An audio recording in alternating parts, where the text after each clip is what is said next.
Craving fresh, made-from-scratch Mexican food that actually tastes homemade? Cafe Rio's got you covered. Every tortilla is hand-rolled, every sauce is slow-simmered, and every bite is bursting with bold flavor. Hungry yet? Don't wait. Order now at CafeRio.com. Build your burrito, salad, or tacos exactly how you like them, and we'll have it ready hot, fresh, and fast. Whether it's lunch on the go, dinner with friends, or a full-on fiesta at home, Cafe Rio always brings the flavor and the fun. So what are you waiting for? We've got you covered. Savor the flavor and order now at CafeRio.com.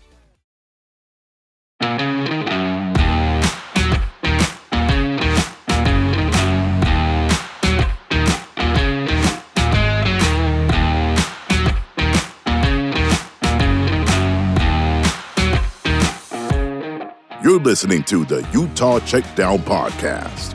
And now your host, Josh Furlong.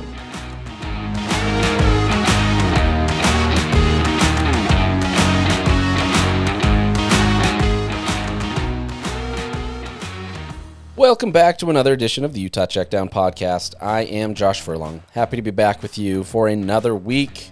It's a big week. It's rivalry week. It's time to talk BYU Utah. We recapped the game last week, Utah's win over Arizona State, but now we get a chance to be able to preview the biggest game. Maybe some people don't think it's the biggest game, but it's a big game nonetheless, and it's bragging rights, it's everything, and, this game has the real potential to kind of showcase what Utah's made of. And I said that last week to some extent with Arizona State, and I truly believed it. But each week it continues to be that way, right? It's a what have you done for me lately type mentality. And, Utah has to continue that. I don't want to say they can't lose a game here on out, but at the same time, you have to prove yourself and you have to continue to find ways to get better. And what worked a few weeks ago may not work now. And it's always about changing and the evolution of how that goes. So, it's going to be an entertaining game. Both of these programs clearly want the win. It's the first ranked upon. Wow, we're really getting off the rails early. Ranked versus ranked since 2009. There we go. We're going to get on the rails back. And so, you've got two teams that are clearly looking to be able to establish themselves in the Big 12 and really kind of jumpstart the second half of the season. For BYU, they go into their toughest part of their schedule. Utah, they're kind of in the middle of it where you still got a couple tough games, but this becomes one of the bigger games, especially with how well BYU has performed and having this be the rivalry. So we'll preview all that and kind of jump into that, and then we'll also have a special guest to talk about the Cougars and kind of get their take on how this game is operating. So we'll jump into that. But first, let me tell you about our partners, Cafe Rio. Craving fresh, made-from-scratch Mexican food that's actually tastes homemade? Cafe Rio's got you covered. Every tortilla is hand-rolled, every sauce is slow-simmered, and every bite is bursting with bold flavor. Hungry yet? Don't wait. Order now at CafeRio.com. Build your burrito, salad, or tacos exactly how you like them, and we'll have them ready, hot, fresh, and fast. We've got you covered. Savor the flavor and order now at CafeRio.com. That actually does make me hungry. It is lunchtime as I'm recording this podcast, so I'm getting a little hungry. Probably have to go get that Cafe Rio, get some good Mexican food in me. So we're gonna jump right into this preview. Coming into this game, this is one of those games that is always close, right? The last 11 games. It's been 8. Okay, let me rephrase this. 8 of the last 11 games have been by one score, and 11 of the last 15 have been that way. So this is a game that is always tight. That's not to say that one team can't break away or that there's not a big performance every once in a while, but by and large, that's more of the anomaly than it is the usual, right? These are tight games. It's pretty crazy that 3 of those 8 games in that 11-year span, so dating back to when Utah joined the Pac-12, that's been 1-point games. So this isn't uncommon to have a 1-point win. Clearly last year was that way for BYU. Utah looked like they were on their way to winning that game in a year that they had no business doing so. And suddenly, BYU marches down the field. We don't need to get back into those theatrics. And they come away with a 1-point win. So BYU currently on a 2-game win streak over Utah after Utah had gone 9 straight.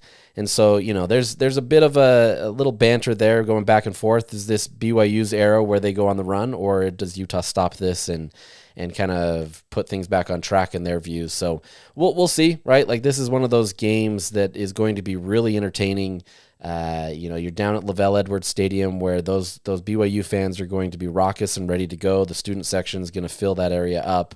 It's a night environment on, Fox. And so it's going to be on full display for the country to be able to see the passion and the hatred that these two teams have for each other and the entertainment that it can provide. So I'm looking forward to it. It's always a fun environment to be able to have these kinds of games for the rivalry specifically. These are the games that you want, right? In years past, when Utah was in the Pac-12 and BYU was in Independence, this game didn't have that same weight. There wasn't anything on the line. It was more just kind of like a nuisance for Utah from their perspective of, now we have to play this game in the middle of a Pac-12 schedule or at the end of the Pac-12 schedule, whatever that may be. But it really didn't have any value other than just this emotional game. Now there's something on the line, right? And especially with both of these teams ranked and both of these teams in the hunt for a Big 12 title, it comes back to having something entertaining and of value there. And I know some people get frustrated that it's in October instead of, late November. I do think this is a great opportunity to showcase the rivalry to the country. You get it at a prime time spot. Clearly there was some fireworks last year to kind of give people a taste of what that is. Now you get an opportunity to do that with two ranked teams. All of those things matter, right? You're trying to market your team, whether that's BYU, whether that's Utah. You're trying to market your team, and these things are interesting to be able to have. So, great opportunity to look at all these things. So, coming into this game, looking at the betting lines, it's held pretty firmly around 2.5 to 3.5 for Utah. Just a slight edge, quite honestly, and that's about where you would expect there. The over-under here is 49.5. Based on how these two teams have scored, the over could be hit pretty easily on that. But I would say based on the last few years of this, that becomes a challenge. You've got two solid defenses who are, very impactful and, near the top of the country in many statistical categories to be able to showcase that they can stop them. So really, really fascinated to see how this comes together. So jumping into this first, let's look at the injury report. So last night, the first availability report was put out. Utah's is pretty much unchanged from where it's been at. The guys that have been held out are out. There isn't any new additions to that. Utah comes into this game relatively healthy. Considering the last couple of years, this is probably the most healthy that they've been. They've got their impact players available. They're ready to go. And, that bodes well for a Utah team that's really been struggling to kind of have their guys fully available. And so good opportunity for Utah from that perspective. On the BYU side, a key player is out, and that's Raider Demooney. He's the starting strong safety for the Cougars. He's an impactful player, right? Like, he's a guy that is going to help that secondary a ton. And him being out is not a great sign for the Cougars. However, they do have some players that have been able to fit in there. That's Tanner Wall, Falawata Satawala, who's been able to be in there and be impactful. So you do have some players that can kind of step in there, but curious to see, if Utah tests the passing game and kind of what that means. Will you feel Demooney's impact on, not being there? Will that impact the game? It remains to be seen. The Cougars, though, they do get a great opportunity back with having Isaiah Glasker and Jack Kelly in that room. Now, Glasker, he played through injury and was fine for the Arizona game last week. Whether he's 100% healthy, doubtful. No player really is at this point. But the real concern was for Jack Kelly, who was held out last week. He did something to his shoulder.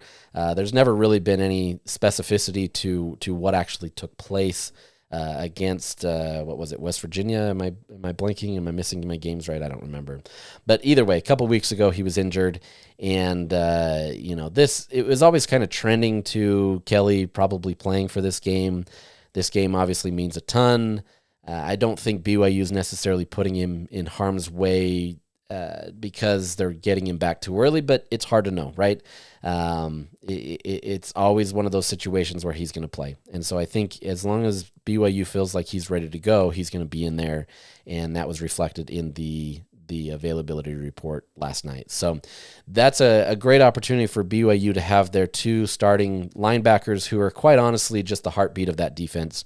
There's a lot of good players on that defense, but those two players specifically are kind of what makes it work.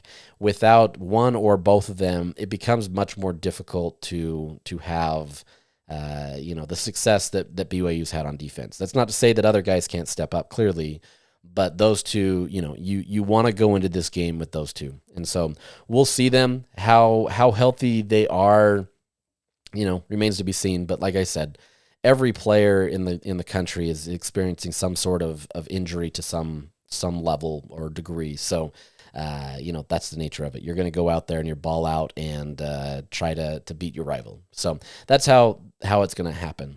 So, coming into this game, there was a lot of offseason noise about Carson Ryan, tight end from Utah, and Keanu Tenavasa, defensive tackle that transferred to BYU. Look, I'm not here to relitigate any of that stuff.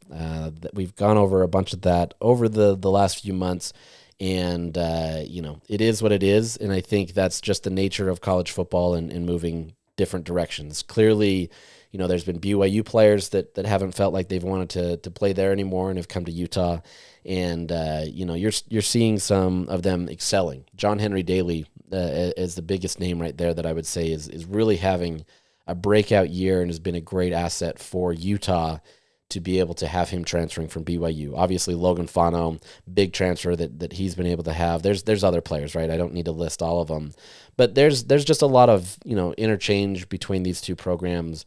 But I would say Carson Ryan has been a breath of fresh air for BYU and what he's able to provide. I think this is what Utah expected to have from Ryan when he transferred from UCLA to Utah last year. Unfortunately, Utah was just in a situation where it just didn't work, right? We've spent a lot of time talking about the offense and the deficiencies that they had, and it just wasn't a great situation.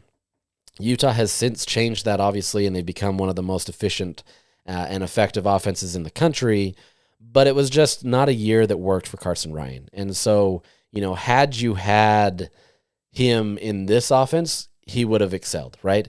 And I think you're seeing that with BYU. He's excelling because of the talent that he is, right? He's a great pass blocker.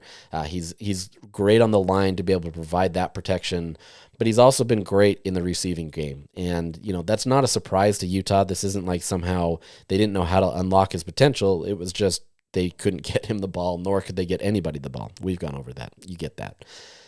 Keanu Tenavasa, he's been a little bit more of a charged figure going to BYU with BYU and Utah fans. He's clearly got an impact on that BYU defense, right? Like, he's a run stopper. He gets in there. He does it.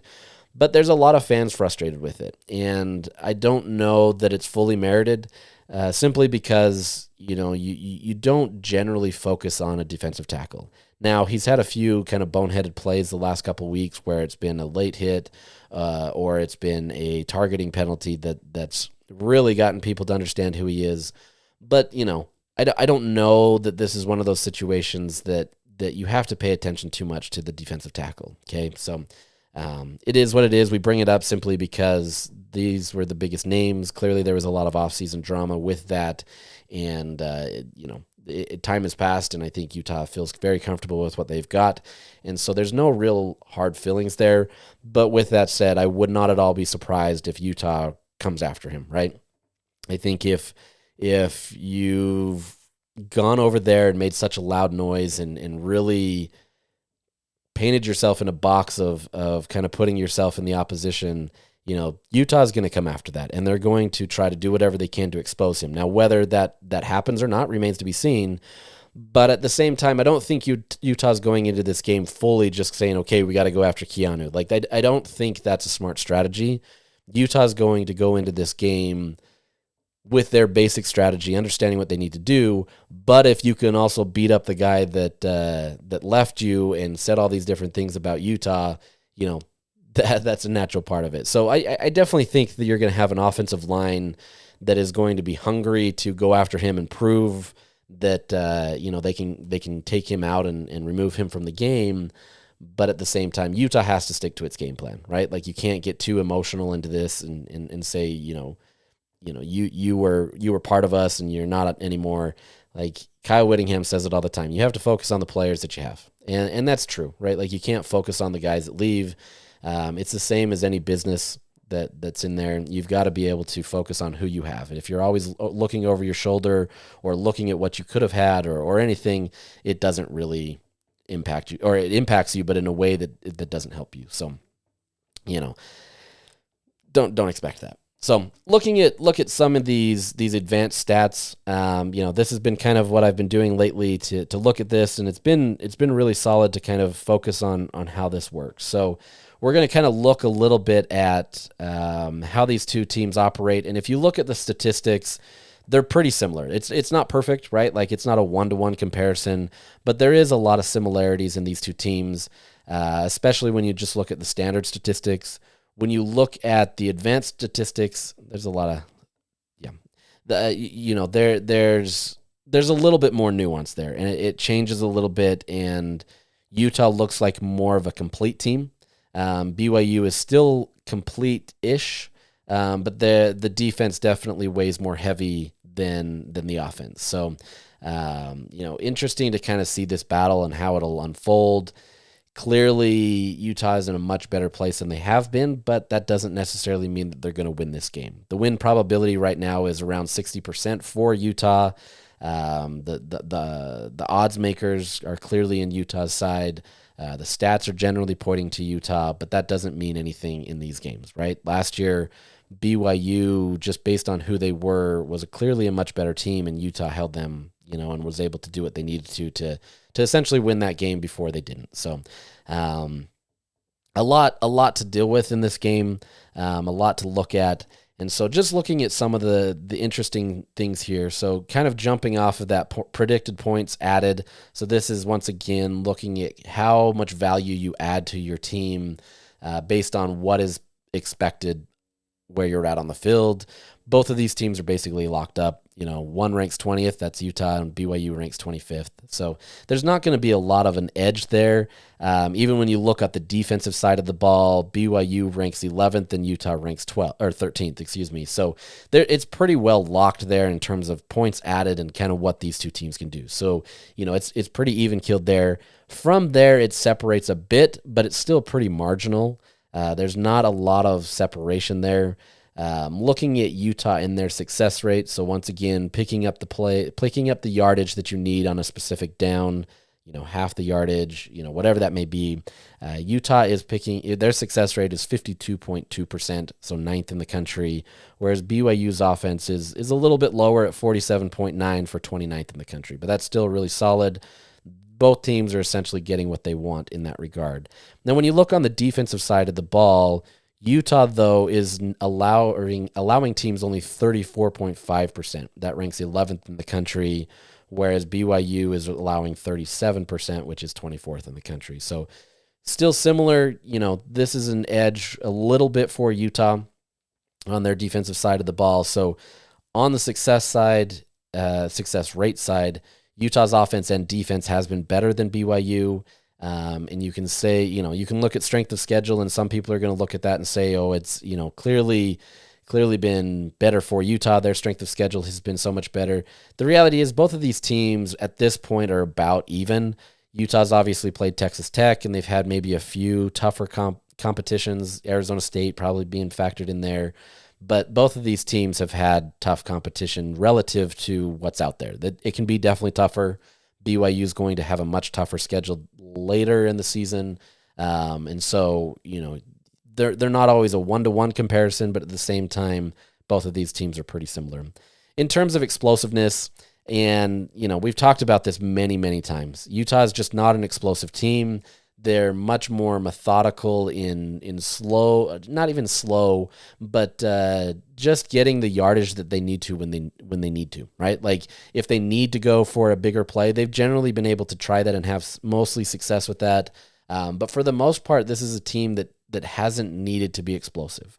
And, if you look at this as a metric, a lot of people will look at this and say, that's a big indicator of how a team operates. It is, but at the same time, it doesn't have to be a factor so long as the team is executing to what their game plan is. Clearly, Utah's been okay. They're averaging 39.5 points per game. This is not something where Utah's just squeaking by and the numbers are lying. It's more Utah's just really embracing their, I wouldn't even call it a lack of explosiveness, but they're embracing what they do best. And as long as that continues to work, Utah's found success. And everybody can point to that Texas Tech game, and they're not wrong, but at the same time, it's not a full picture there either, because Utah was able to limit what Texas Tech was able to do on defense for most of the night. It's just Utah's offense couldn't do it. And it was because of the Texas Tech defense, but it was also because you had a hobbled Devin Dampier.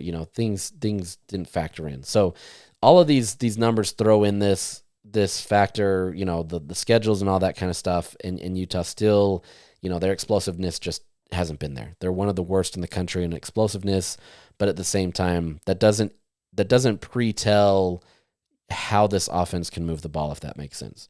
Now, with that said, BYU's explosiveness isn't a ton better. It's better, but it's not a ton better. They rank 71st in the country, so average, roughly. They're okay, but it's not been anything earth-shattering. The biggest difference here comes on the defensive side of the ball.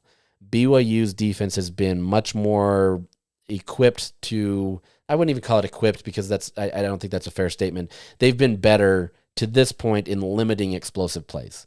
Now, this is where some people will say it's been different, with the strength of schedule, and you'll probably get some agreement there. But they ranked 8th in the country in limiting explosive plays, whereas Utah ranks 99th. So they've given up a little bit more, but it's been a little bit different knowing that they also have a game with Texas Tech on there. If you were to strip that game out of there, which you can't because it factors into it, but if you strip that out of there, that number is going to be far different for Utah. BYU still has the advantage on the defense, but that's just limiting explosive plays. Now, when we go to the line yardage, this is, once again, how the offensive line produces yards. Utah's averaging 3.64 line yards. That's 6th in the country. That's pretty dang good. BYU is averaging 3.26, which is 26. So, once again, fairly similar, top 25-ish for that. Defensively, looking at that, Utah allows or gives up only 2.34 yards, which is 12th in the country, and BYU gives up 2.6 yards, so 31st. So that may not sound like a ton, but those things are actually a big number, right? Like, those types of things matter, where even though it's like 3.64 yards, we're not measuring yardage that way, but it's just talking about the edge that you're kind of getting. If you're continually getting that edge, that could mean an extra yard to your opponent. If you can continue to stretch the field that way, that's a big deal. So clearly, Utah's offensive line has been able to do well, but that's not to say that BYU's offensive line hasn't been able to do well either. Stuff rate. Utah's been pretty great at not allowing teams to stuff them, keep them behind the line of scrimmage. Essentially, part of that is Devin Dampier. Part of that is just that offensive line moving the line, right? Like, when you get those 3.64 yards essentially per carry, that's averaged, right? But per carry, you're not going to be behind the line of scrimmage that often. And so it's just kind of more goes to the effect of how well that offensive line is jiving and moving the ball, or moving the line so that you can move the ball. That helps. Utah ranks 8th there. BYU, they're allowing a little bit more at 14.6%, but it's not a ton. LJ Martin is going to get a lot of credit for that, especially for BYU. He's been a phenomenal runner for them. He's a guy that Utah is going to have to focus on tremendously to be able to ensure that, he doesn't get these gashes, these plays that really impact him and do that. If Utah can get behind the line of scrimmage and stop him, that's going to be a huge opportunity for them. Defensively, Utah is been much better there. They have a much more aggressive. I wouldn't even call it more aggressive, because BYU is aggressive, but I think their pass rushers have been more. They're better, simply. And so Utah's been able to stuff teams at 23.4%, which is 19th. BYU is a lower 58% or 58th in the country at 20.5%. I'm sorry, that was really rough. So 20.5% for 58th in the country. So this is kind of where you're starting to see a little bit more of that separation on the defensive side of the ball. Utah's able to create a little bit more behind the line of scrimmage and get those stops that they've needed to. Lastly, looking at havoc plays, Utah hasn't really allowed many havoc plays. So these are the sacks, the forced fumbles, the tackles for loss, that kind of stuff. Utah ranks third in the country at allowing only 8.6% of that. So pretty high in terms of not allowing that. BYU's offense allows 12.6. So there's been a little bit more allowed there at 28th in the country, but not a ton still. That offensive line is protecting pretty well. When you look at the defense, though, BYU has been much better at creating havoc plays, which is kind of funny considering the stuff rate. Utah's been able to stuff really well, but they're not creating the havoc plays in terms of turnovers or big tackles for losses or sacks relative to kind of what BYU's done. So BYU's defense is at 17%, which is 48th in the country, and Utah's at 23.4%, which is 60th in the country. So, it's interesting kind of how those go. Those numbers aren't right. I need to fix that. Clearly, Utah's defense giving up 23.4 is better than BYU 17. So sorry about that. They have created more havoc. Okay, I was like, that doesn't really make sense based on the stuff rate. So my numbers were off on that one. So Utah has been better there and been able to do that. So all in all, like, this is two teams that are pretty solid. They're pretty effective in what they do. This game is really going to come down to the turnover battle. It's going to come down to trench play. I know that a lot of people will look at trench play as kind of the cowardly way of saying this is a game won. But when you're talking about a BYU-Utah game where both of these programs put a ton of emphasis on the lines, this does matter, right? Like, this is where if you can establish kind of your dominance in the trenches, that's going to go a long ways. That doesn't mean that it's going to predict everything, right? It's not going to predict that a team can move the ball or anything. It just generally means that you've had the ability to kind of do what you need to.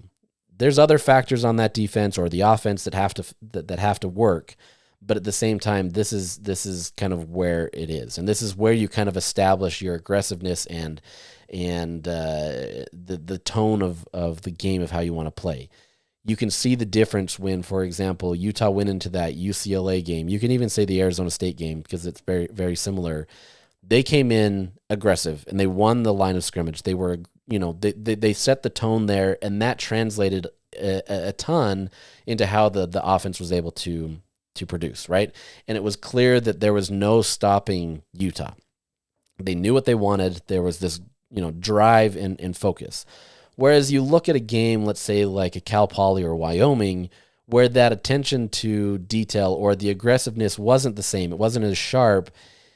It's not that you didn't believe that Utah would win or that they could move the ball. It just didn't have that same aggressiveness. There was times where you felt like Wyoming, for example, was a much more aggressive team, that they had the momentum on their side. Maybe momentum is a better description of that. But this is kind of how you set that, right? And whichever team can set that tone in the lines, generally speaking, is going to be able to have a better time, because it's just you're pushing that. You're creating your own momentum. And so I think that's going to be a big factor.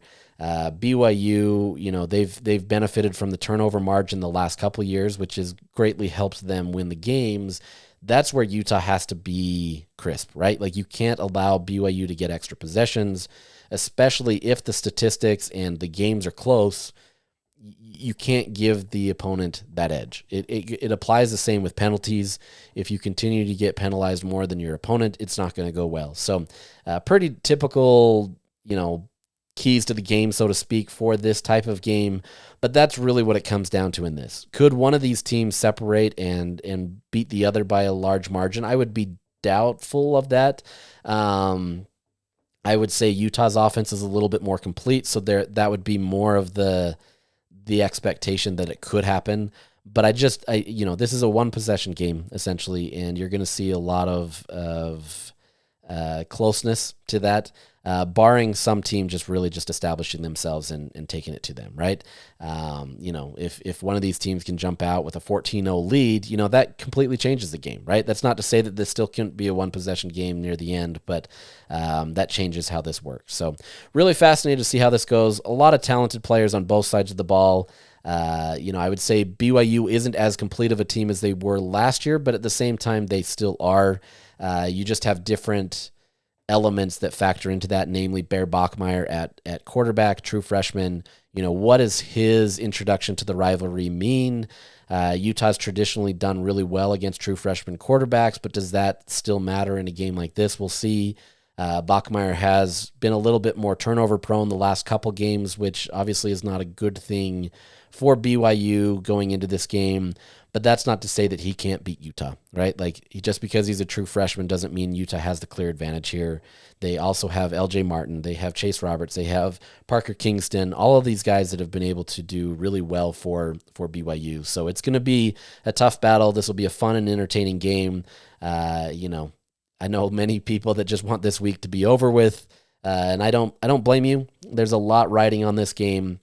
If Utah wins this game, there's a much clearer path to a Big 12 title game. You still got tough opponents, right? You still got, a Cincinnati, which is looking really solid. You still have to go to Kansas. Some of these other opponents can still trip you up, and you can't let this game kind of dictate how next week goes and the rest of the season unless you can build off of momentum. But this is a real turning point for both of these teams, right? You could still lose this game and get to the Big 12 title game for either one of these teams, but at the same time, this is going to be a big decider, knowing that BYU and Utah are at the top of the standings with Texas Tech, and able to compete with that. So really important game, two ranked teams, going to be a really fun environment. This is what college football is all about. If you can't get excited over this game, I don't know that you truly love college football. I understand you probably have a ton of nerves going into this game. That's just the nature of it, right? You can feel super confident as a Utah fan and go into this game, and then when kickoff happens, those nerves kick in, and there's a lot less confidence going into that just because you never know what's going to happen. So looking forward to this. We're gonna continue this preview by talking to a BYU beat writer, and we'll jump into that. So let's transition to that. But first, let me tell you about our partners at Canyon View Credit Union. At Canyon View Credit Union, it's on the house. Close a mortgage and get a free appraisal up to $600. To learn more details or apply, visit canyonviewcu.com. All right, joining me today is a fellow KSL.com writer. His name is Sean Walker. He's been covering BYU for as long as I can remember. No, he's been here for a hot minute. And, we're going to talk about this BYU-Utah game. So, Sean, welcome to the podcast, and let's get this thing rolling. Are you ready for this? Josh, I'm excited to be here to break down all 13 tracks from Taylor Swift's Life of a Showgirl. Underrated on that album? Actually, I don't know if it's underrated anymore, but Opalite's definitely number one, right? Yeah, I mean, that's got a definite vibe to it, right? I feel myself listening to a couple other songs, though. They've got a little bit of bop, like Wish List, Honey. You got to have some low-key tracks in there. What track embodies? Wow, that was quite the word. Embodies BYU or this rivalry. Embodify, I believe, is a word that was used by Ariana Grande in the most recent production of Wicked. Well, there we go. That also I think a good she one. said embodify at least once or two. Let's see. I think this BYU-Utah rivalry is probably best summed up with the classic. Oh, it's 100%. It's actually romantic. Okay, that's actually really good. It is That's because really it's good. actually sweet. All this time you spend on me. You talk about it, and it's just like your little dog. That's how much I think about you type mentality. Yeah, I won't get into which team is playing the role of Blake Lively, but I think the Holy War is secretly actually romantic. I think that's probably the way to go. So who's Taylor Swift and who's Charlie XCX? We're not going to do this. No, we won't continue down that path. All right, fine. We'll talk about actual football. So, Sean, 97th all-time meeting of BYU, the BYU-Utah rivalry, a rivalry that started in like 1922, I think is the official number. That Right? also That didn't number's have not any disputed problems. anyway. No, it's not 103rd or whatever it is either. But to each their own. You know it's a rivalry, Josh, and actually I think we can start there a little bit because it's a rivalry when the two teams can't even agree on the number of times that they've played. Which is phenomenal. I mean, like the fact that you can't even get a basic baseline on that kind of shows the frustrations between these two teams. Yeah. And I fully understand why. I've actually poked around about this a little bit, and maybe I'll put on like some capital J journalism here Why for the would you do podcast because that? I have Why? poked around some about why that number is so disputed. Utah says it's this will be the 103rd meeting. BYU says this will be the 97th meeting. Utah goes all the way back to I think 1896, I believe was their alleged first meeting. BYU's was in 1922. BYU actually doesn't count anything pre-1922 in terms of them being like a Division I football program. Because prior to that, their only football teams prior to that played under the Brigham Young Academy days, which they say shouldn't count because Brigham Young Academy had like an interesting educational relationship, I think, both with the Church of Jesus Christ of Latter-day Saints, the state of Utah, maybe even going back to the territory of Deseret, whatever it was. But they fielded, so they didn't just have like college students, university students on campus. They had some high school students on campus. And so their argument, what they say is those early BYA football teams, some of them fielded high school students. And so they don't kind of count them, I guess, like within the rivalry. Now, Utah obviously calls BS on that in a lot of ways. They say, no, there were 6 other meetings. The two teams split them 3-3. So it's not like it does anything winning percentage wise either. It's just it's 6 more games that Utah says existed. And BYU's like, well, actually, we were kind of sort of a high school at the time. So like, not really. To be fair, though, most of these teams in those early days were playing like YMCA teams or some of these other teams. Yeah, absolutely. Like, I mean, like these records are fraught with interest. So, Yeah, absolutely. Like I think some of the Brigham Young Academy teams also contain like overall records against like Granite High School. And there was literally a Salt Lake Y, the YMCA of Salt Lake that they did play at one point. Yeah, I mean, early college football is wild. We could write an entire book on just what college football looked like around the turn of the 20th century. It's probably not fair, and it's probably way too boring for the purposes of this podcast. But yeah, it's some of that early stuff was incredible. Exactly. But now we don't have to worry about that. We're in the present. BYU comes into this game. They're 6-0. Similar record to what they were last year. Obviously, successful seasons. First time ever in BYU history that they've gone 6-0 in back-to-back seasons. With that said, what would you say is the general vibe of this team right now as opposed to maybe last year, where BYU was maybe a little bit more of an upstart team? People were just barely starting to kind of figure BYU out and saying, like, hey, this team might actually be good. This year, now, a year removed, clearly that, stellar season, 10-2, in the regular season, and then coming into this year of being able to have that kind of as the background. Where is this BYU team at right now? Yeah, I mean, I'd like to say that this year's 6-0 start is less of a surprise than last year's, just simply by the nature that this is a coaching staff that under Kalani Sitake, offensive coordinator Aaron Roderick, defensive coordinator Jay Hill, they stuck together. They kept they kind of brought the entire band back together. They brought back a lot of experience on the roster with guys like LJ Martin, Chase Roberts, Isaiah Judd on the offensive line, Jack Kelly, Isaiah Glasgow on defense, etc. So you would think that there was a lot of sort of continuity to where this year's 6-0 start isn't as much of a surprise. But I actually kind of think it's just as surprising, certainly from the eyes of the national media, but maybe even internally with some of the fan base as well, because of the turmoil this team faced in the offseason. And we don't need to rehash it. It's all over KSL.com and everything. We talked about it some in the offseason and everything, but having to replace quarterback Jake Retzloff the way they did so late in the season after spring practices, Jake goes through some of his issues through April and May, and even a little bit into June, winds up transferring to Tulane where he's starting over there. Actually looks like he's got the green wave as a contender in the American, which is wild for how late he got over there.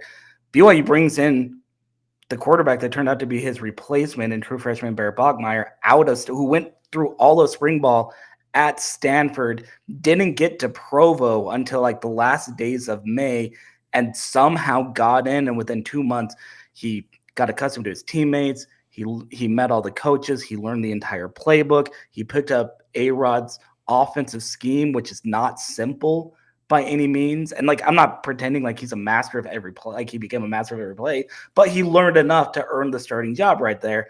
And to bring BYU to a 6-0 start under those circumstances, I'm sure there are some BYU fans out there, like blue goggle, dyed in the wool, true blue BYU fans that expected this just because of everything that they brought back. But I think if you true serum a lot of plenty of even BYU fans, they would say they're very pleasantly surprised with how this team has started.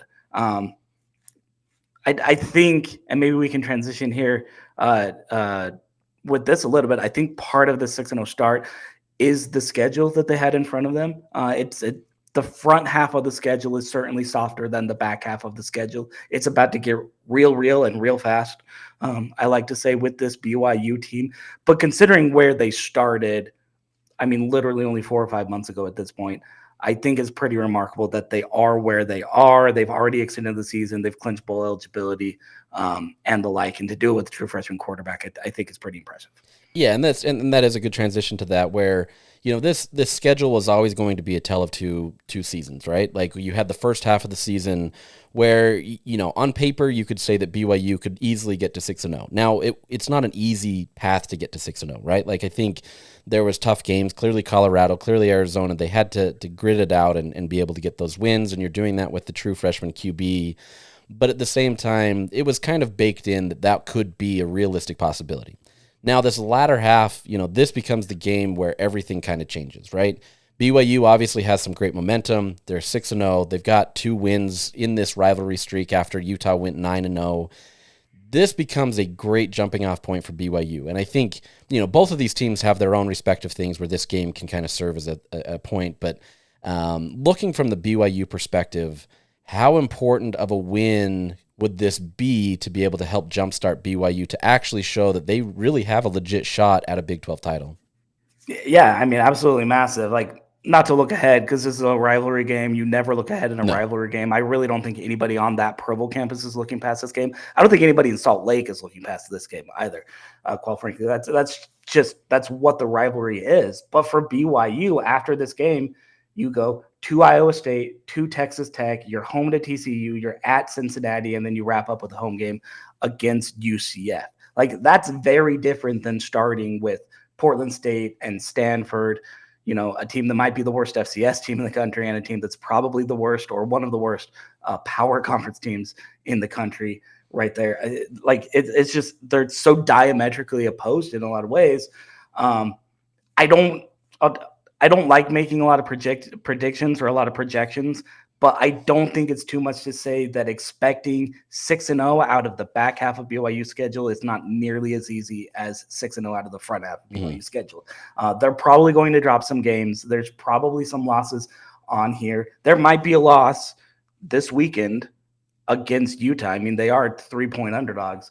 Last time I checked it at time of recording. But if they can get off to a start and prove that they can beat a quality ranked opponent like Utah, then all of a sudden they're set up much better for that trip to Iowa State and that trip to Texas Tech in particular. But I really think this BYU season is defined by these, I'll even throw in TCU at home, by these next 4 games. Mm-hmm. This is where we learn if BYU is simply a nice story, a good story, a solid rebound story based off of where they were, or if they are, I mean, obviously truly a contender in the Big 12, but also a contender nationally for maybe a college football playoff berth or that kind of thing. Like, these next 4 games will tell you everything that you really need to know about this BYU team. Let's jump into the game a bit. Yesterday, so Wednesday night, the first availability report came in, and I don't think it was really that shocking for anybody that follows these programs. Obviously, Isaiah Glasker played last week, and so that was not a surprise that he'd play again. But the biggest news I would say is probably Jack Kelly is off of the injury report and is expected to play. I think we all kind of expected that to trend that way. Whether he's 100% healthy or not, this was the game that you just don't miss, right? And as long as it's not putting him into an additional health problem, he was going to play, right? He's a big factor, an element of that defensive unit. Where does BYU stand with that? And we can talk in a second about Raider Damuni's impact, but where did these two in particular stand? What's their health status? Obviously, being off the depth or the injury report, where are they right now, and what does that mean for BYU in this defense?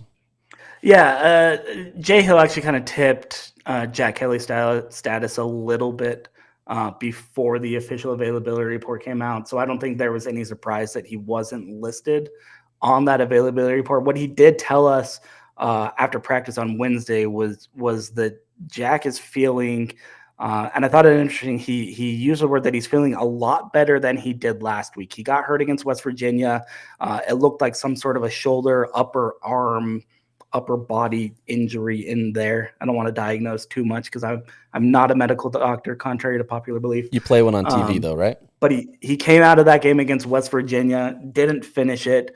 And then he had sort of a questionable to semi-doubtful status that entire week of the Arizona game. Ended up being a game-time decision. And then at the last minute, they pulled him. They didn't play him. And BYU survives that game in double overtime.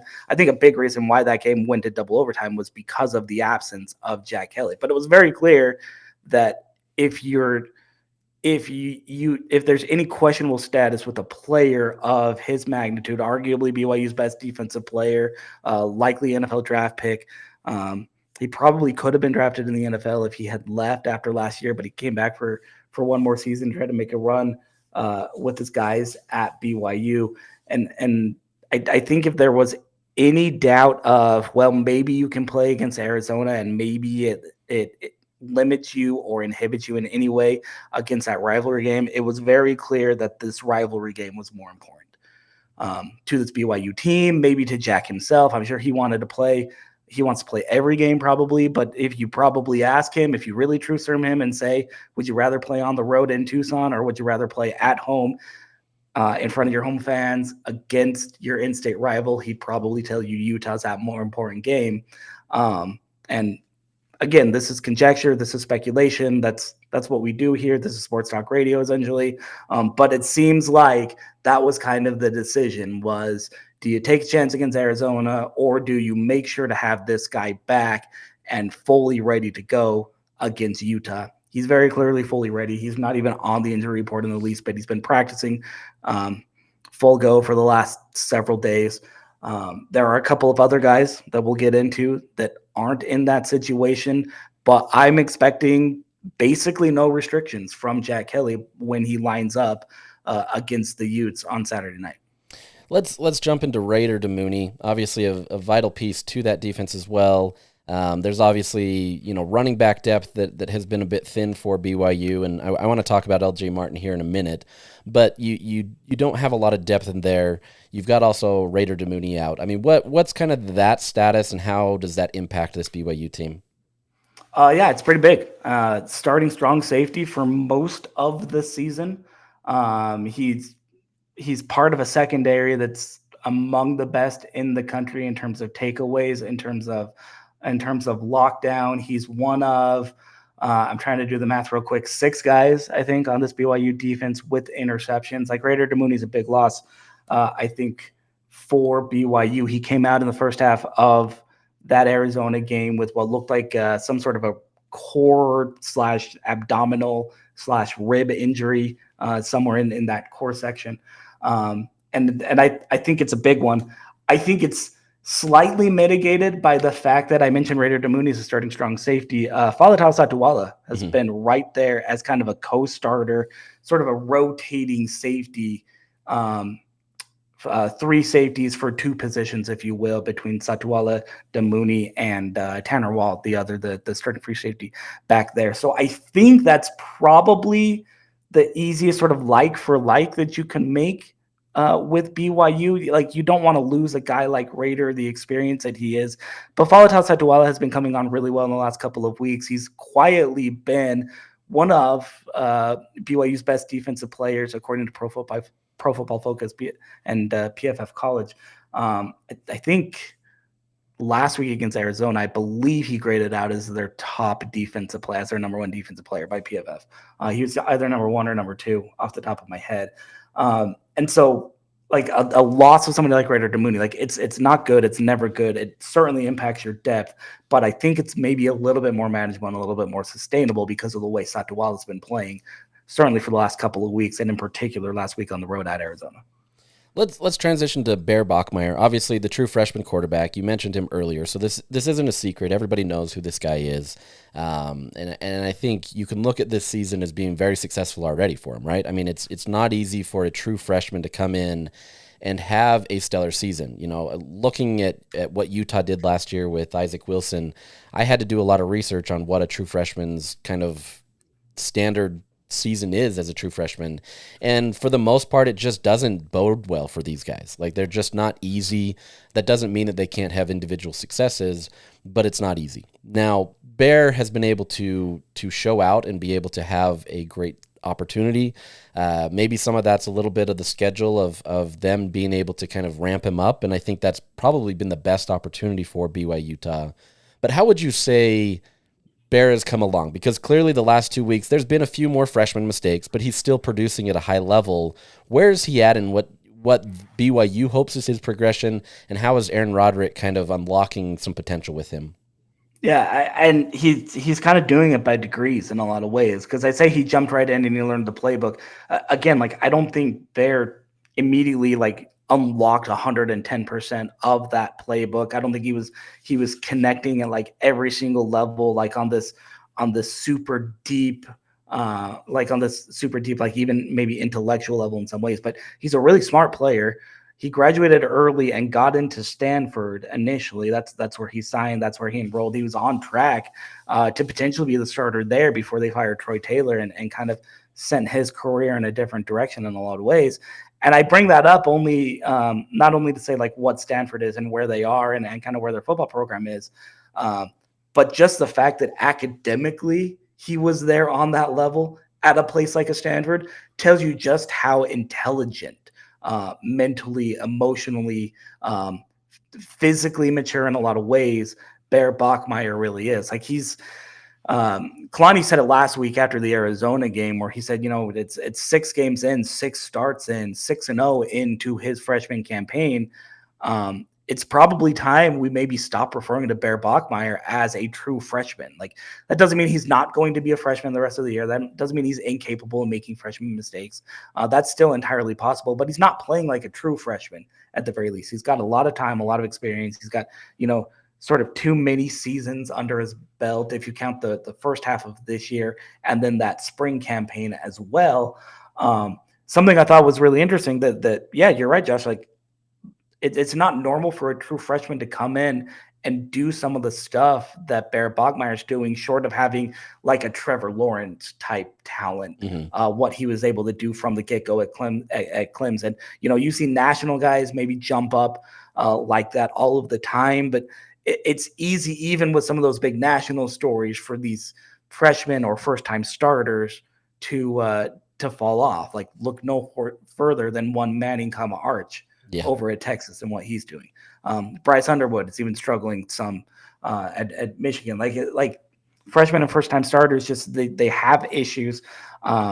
What Bear's able to do is he's able to rebound and sometimes even mask a lot of his deficiencies, where the last couple of weeks he's thrown 3 interceptions total, and every single time he's responded to those interceptions by going right back out on the next drive and leading a touchdown or a scoring drive in one way or another. Like, you don't necessarily expect perfection from these young players, but if they can rebound from their imperfections, I think that's about as good as you can ask for.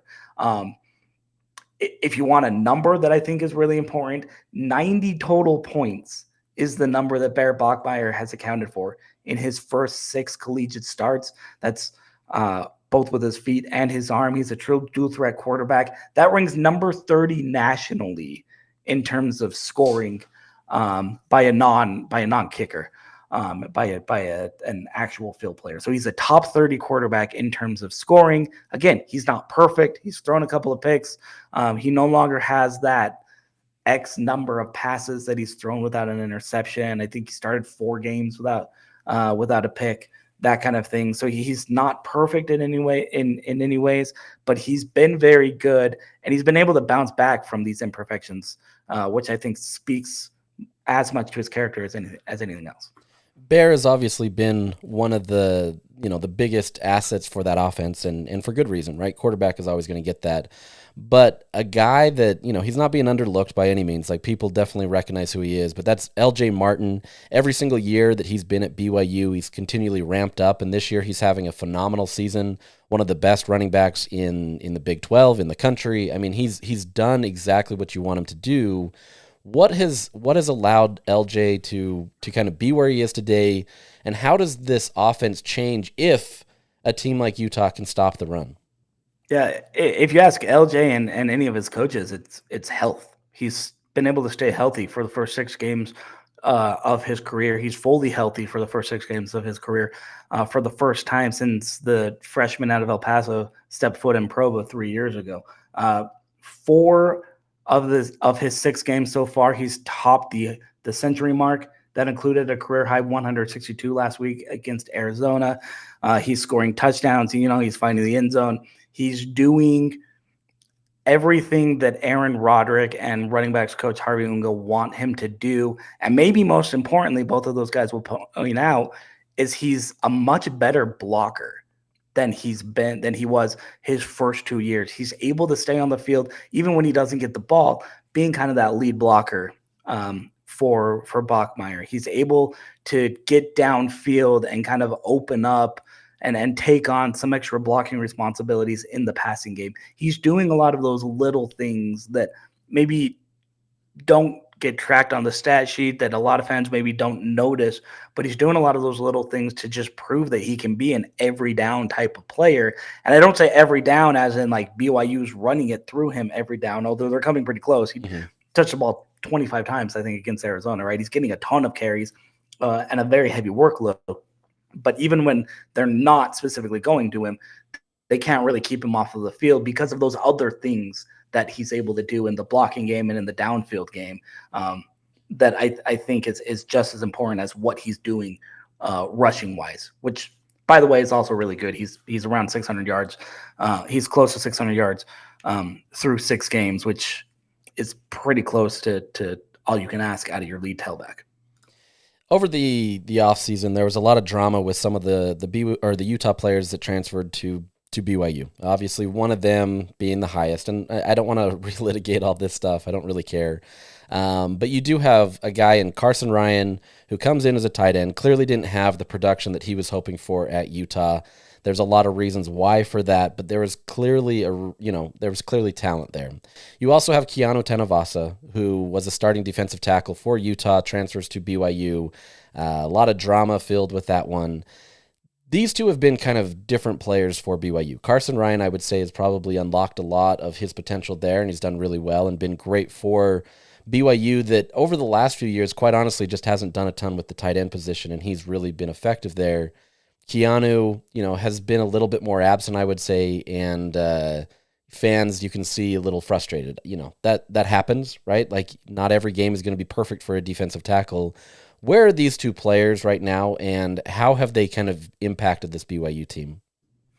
I think Carson's probably one of the biggest breakout stars of this offense, just because they didn't really know what they had when he transferred from Utah to BYU. 14 catches for 211 yards, 2 touchdowns. That probably doesn't say everything that doesn't fully annotate the impact of where he's been on this BYU offense. Aaron Roderick calls him the most complete tight end that they've had since Isaac Rex. And he's, knock on wood so far, right? But so far he's stayed healthier than Isaac Rex did in the latter stages of his career. He's a guy who can He's their top blocking tight end and also their top receiving tight end. They'll put him on the field in two tight end formations just as an extra blocker. Like they can't keep him off of the field in a lot of ways, which for a fifth-year senior I think is really important. He's that impactful both in the blocking game as he is in the receiving game, and I think BYU just hasn't had sort of that combo for several years. They've had really good receiving tight ends, and they've had really good blocking tight ends. And it's been a minute, probably since at least Isaac Rex, since they had a guy who could really, get you a guy who can do both, right? Get you a girl who can do both, as the old saying goes. Like he is that guy who can do both, and in terms of both blocking and receiving. Keanu Tanavasa, I think, is a little bit different because there has been some talk about quote unquote disappointments through the first 6 games of the season. And I understand some of that maybe coming off of that Arizona game where he missed the entire second half due to a targeting penalty. He's been penalty ridden for a couple of games now since the West Virginia game. Even he's had just a couple of weird penalties, weird fouls, stuff that he himself says he needs to clean up. So I don't need to throw too much dirt on that. But I think you saw the impact of him on that BYU defense by what they looked like in the second half against Arizona. Defensive tackles don't get a ton of credit for a lot of things that they do. They're not always the leading tackler on a team. They don't constantly get to the quarterback. Their job is to open up the offensive line to eat up space inside against that offensive line so that your edge rushers, your defensive ends, your edge rushers, your pass rushers, your Jack Kellys, per se, for example, can get to the quarterback and can cause some disruption. BYU didn't really have that space eater in the second half against Arizona, and I think it sort of took Keanu Tanavasa coming out to realize exactly what he was doing in the middle of the field for a lot of fans. So, again, I'm not saying he's been perfect. I'm not even saying that he handled his transfer away from the U perfectly. There were plenty of mistakes that he made, both just in terms of communication and explaining himself, and he probably tried. He mentioned this to us during media days back in Frisco in July. He said he probably tried to kind of explain maybe a little bit too much about his transfer, when the reality is, at the end of the day, when you're talking about moving on to a rival, like, nothing that you say is going to fully defend that move. There are going to be people that support you. There are going to be people that hate you. And it's really hard to kind of shift anybody from one side to the other. So he hasn't been perfect both on the field and off the field, but I think he's been really important for a BYU team that lost every starter on its defensive line from a year ago. And he's just that big 300-pounder in the middle that eats up a ton of space, takes up a ton of tackles, some of those double teams, sometimes even, triple teams, 2.5 teams, whatever. And you really saw just sort of the impact of that last week in the second half in Tucson. My favorite part of that is nobody is looking at the box score for what a defensive tackle does. Most of the time, a defensive tackle, as long as they're not committing penalties or doing different things, they're those types of players where as long as you don't hear their name, you're fine, right? That means they've probably be performing their job or whatever that may be. But I think with just the high nature of kind of how he announced himself coming to BYU and then trying to explain it away and everything, it just brought some undue criticism for himself just because of that. And so there's been a lot more attention on him where, like you said, I think when you see him off the field, there's clearly an impact, right? Are there things that he needs to clean up? Sure. But that's every defensive tackle, right? Like outside of some elite ones out there, that's just kind of the nature of the game because it's a tough position. It's tough to be able to be in the trenches and to be able to win your one-on-ones because it's just the nature. It's a gritty position. And so it's just kind of funny that there is this attention to him because had this not played out this way, I don't know that you pay attention to Keanu Tanavasa, right? Like, I don't know that this is something that you look at and you say, oh yeah, like he's not performing well, because nobody's paying attention to that. It's like the offensive line. Most people aren't paying attention to the offensive line and understanding with, clear understanding of what it takes to be able to play that position. Yeah, linemen are both on both sides of the trenches.